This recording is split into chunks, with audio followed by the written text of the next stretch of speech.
अभी जो ज्यादा जरूरी है वो मांगना होगा।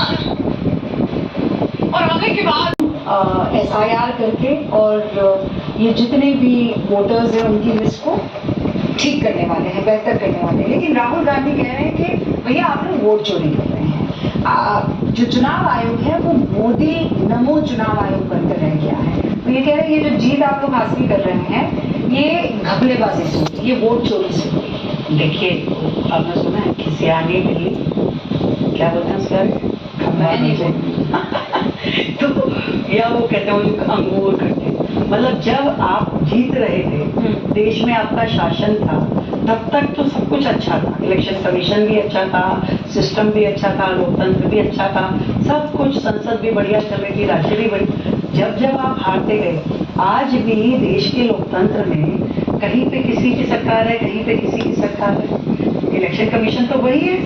मतलब बंगाल में तो वो ठीक है इलेक्शन कमीशन, बाकी कर्नाटक में तो वो ठीक है इलेक्शन कमीशन, आकर के बिहार में खराब हो जाता है, यूपी में खराब हो जाता है। ये क्या कौन सा फार्मूला है? आप जीत गए तो इलेक्शन कमीशन बढ़िया है, ईवीएम बढ़िया है, और आप हार गए तो ईवीएम में खेद है। ये पूरा इंटरव्यू एक्सक्लूसिवली आप न्यूज़ एज मीडिया पर सुबह 10 बजे जरूर देखेगा। खबरों में आगे बढ़ते हैं। प्रधानमंत्री नरेंद्र मोदी का एक जानकारी भी दी।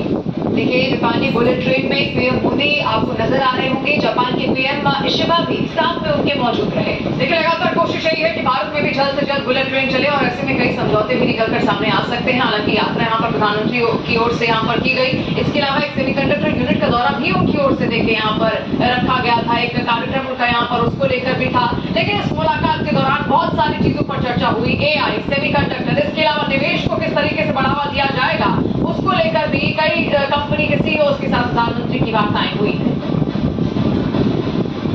कहा है कि ट्रंप ने आपातकालीन शक्तियों का गलत इस्तेमाल किया। अदालत का कहना है कि टैक्स और टैरिफ लगाने का अधिकार केवल संसद के पास है। ये फैसला ऐसे समय में आया है जब टैरिफ को लेकर ट्रंप लगातार उनका बचाव कर रहे थे और दावा कर रहे थे कि कदम अमेरिकी वर्कर्स और इंडस्ट्री को मजबूती देने वाला है। लेकिन अदालत के इस फैसले ने अब ट्रंप की पॉलिसी को बड़ा झटका दिया और आगे मामला सुप्रीम कोर्ट तक अब जा सकता है। इसका मतलब ये हुआ कि डोनाल्ड ट्रंप की टैरिफ नीति पर जो मुश्किलें हैं वो बढ़ सकती है, और ये तब है जब वैसे ही चौतर पर घिरते हुए से डोनाल्ड ट्रंप नजर आ चुके हैं।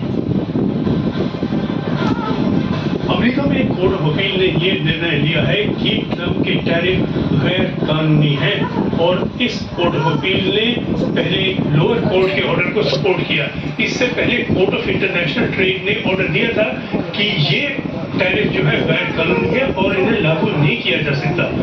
उसके विरुद्ध ट्रंप सरकार ने एक अपील की, और